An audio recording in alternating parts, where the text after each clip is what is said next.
Nobody likes to be pulled over by cops, especially when they've done nothing wrong. In certain cases, people turn the tables and start educating these dirty police officers on the law. It goes to show that when it comes to being a cop, ignorance is not bliss. Let's look at some cases where police officers have been owned by educated citizens. In this case, police officers don't know what an electric bike is. This motorist was pulled over by the cops in Oregon. The police officers demanded that he give them his license and registration. What was shocking was that the guy was riding an electric bike. In the state of Oregon, and basically anywhere else, you don't need a license or registration for an electric bike. State of Oregon Okay. defines electric bikes as bicycles.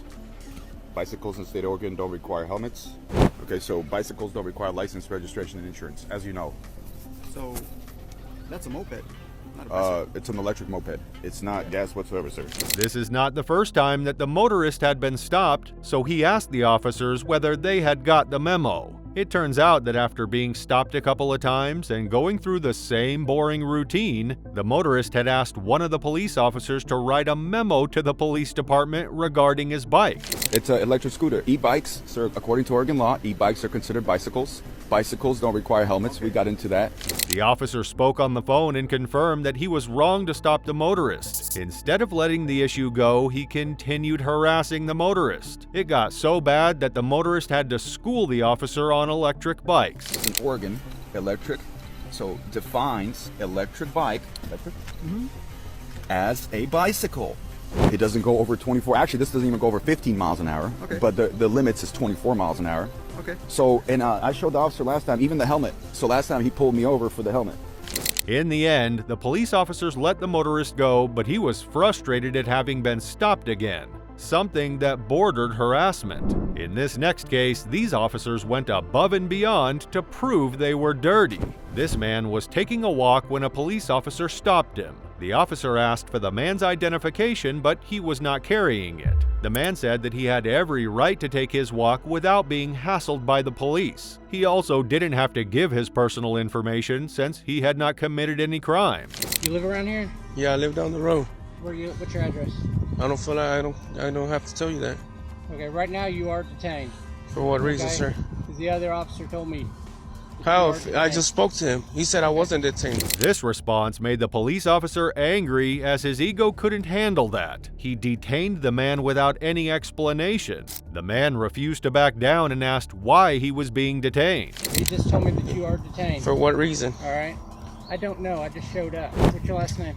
I don't need to tell you all that, sir. My right as an American citizen to walk without being harassed.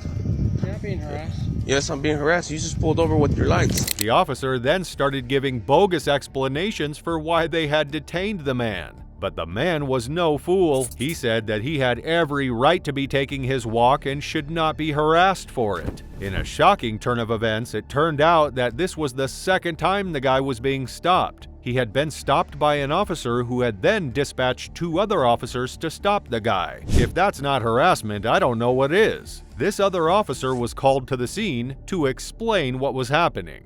As soon as he got there, he started demanding to see the guy's wallet. The guy responded that he didn't have to do anything and he could just walk away. The officer's ego took a blast and he started showing his power, threatening to arrest the guy who had done nothing wrong. The officer then starts searching the guy who repeatedly yells that he has not given consent for the search. I don't care about that, man. Okay, sir, So look. be honest. I'm just walking down the road. I'm being honest, sir. All right, man. I'm searching for your ID. For what reason? Well, I do not give consent to search. You mind if I call my attorney? They let the guy go, but he won't be forgetting the harassment anytime soon. This police officer blamed her mistake on an innocent guy. This driver was carefully driving to get into a gas station. He saw the lights changing to yellow and he slowed down. It turns out that behind him there was a police car and the cop inside nearly rear-ended the driver since she was not paying attention to the road. Instead of admitting her mistake, she pulled over and blamed the driver for reckless driving. I am driving on the road because I'm a police officer, so if I'm running your plate, or I'm deciding I'm going to turn, or I'm deciding I'm going to pull you over, it's up to me. So what's going on? I started to slow down to pull into this gas station. and then the light turned. Luckily, the man had got the entire exchange on video, so he knew that justice would prevail. He has 8 cameras in his car. Why, I don't know, but in this case, they come in very handy in meriting his case. Everything, I don't know if you know who I am, but everything, this whole situation's been recorded. I got probably 8 cameras going. Another police officer comes to the scene and the driver explains what had happened. The officer asked him why he hit his brakes so suddenly, and the driver responded that he did so due to the changing yellow lights. The driver continued saying that the female officer was in the wrong and a danger to everyone on the road. I did notice that there was a car in the lane next to me. It came flying up from behind me. You know, it had to be doing at least 60, 65. It came from Del Prado. It turned. The driver, Brian, said that he would be filing a complaint against the female officer. He had the evidence to support his claim, and he was tired of getting harassed for something that wasn't his fault.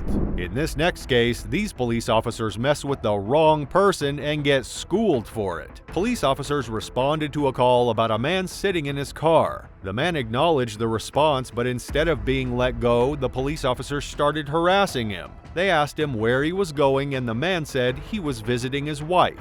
To the man's horror, the officers wanted to accompany him to his wife's house. Visit means I don't stay here. I am visiting my wife. So we spent 5 minutes. Sir, I am visiting my wife. Is there anything else you need from me other than that? The police officers continued harassing the man to the point that the man got irritated. He asked them if he would be receiving the same treatment if he was Caucasian. Now, honestly, sir, honestly, and see, this is why I get upset about this. The officer ignored this question and even started asking about the man's children. The man said that the kids were in school, but the officer wasn't backing down. He continued asking the man private questions, even though the man had not done anything illegal. The man's wife came and tried to calm him down, but at this point, the man was so angry and frustrated. No, it doesn't how it works. You don't make the rules. I am not doing nothing wrong. You got a call. I answered your question. Leave me alone.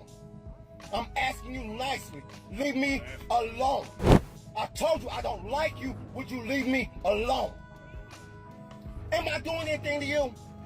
Eventually, the police officers let the man go, but in this case, they were bullies and not the men expected to serve and protect. Imagine getting in trouble for taking pictures in a public place. This man was walking along some railway tracks when he decided to take some pictures. This is a completely innocent thing to do as it was a public railway. He was therefore quite shocked when police officers found his act offensive. The officers claim that the man couldn't take pictures without a permit. The man knew he wasn't doing anything illegal, so when asked for his identification, he was reluctant. Take pictures and stuff. So?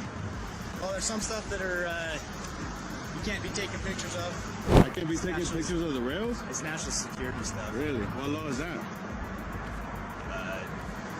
So you're gonna tell me I can't do something without knowing the law? The officers warn him that unless he provides his name, he will be arrested. They claim that taking the pictures was a violation of national security laws. The man got agitated and demanded to have a supervisor present. He felt he couldn't reason with the officers as they were acting unschooled. The police officers did not listen to him, but instead they detained him and insisted he had broken the law. The officers went to the extent of saying that the man had behaved like a terrorist.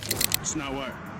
You can't take pictures of the rails unless you have permission from UTA or the Federal Rail Administration. The person is guilty of failure to disclose identity if during the period of time that the person is lawfully stopped.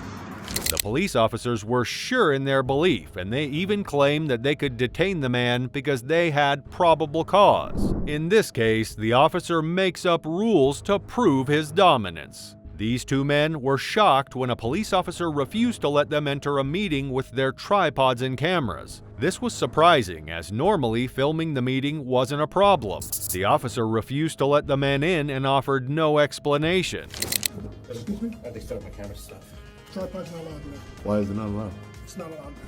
But why? We always bring it to public. It's not allowed there. The man demanded that the officer call his supervisor. This seemed to make the officer angry, as he believed that he had supreme authority to decide whatever he wanted. The man said that he had attended the meeting a few months prior and brought his tripod and wasn't stopped. The officer ignores this and maintains that the man can go in, but he must leave his tripod outside.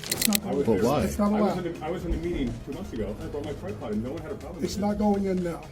So is that have been changed, or? The man and the police officer had a verbal argument that went on for a long time. The officer claimed that the tripod was heavy, although the man knew that that was a bogus claim, as the seats inside were heavier. Unfortunately, the man was not allowed inside. In this case, the corrupt officer got away with his actions. These cases go to show that there is a lot of work needed in the police department. Sometimes these officers need training to remember that they are not the law, they just uphold it. And there are citizens who know their rights and won't be intimidated into silence. Thank you for watching. What's your opinion? Share your thoughts in the comments below, and remember to subscribe for more gripping stories. See you in the next video.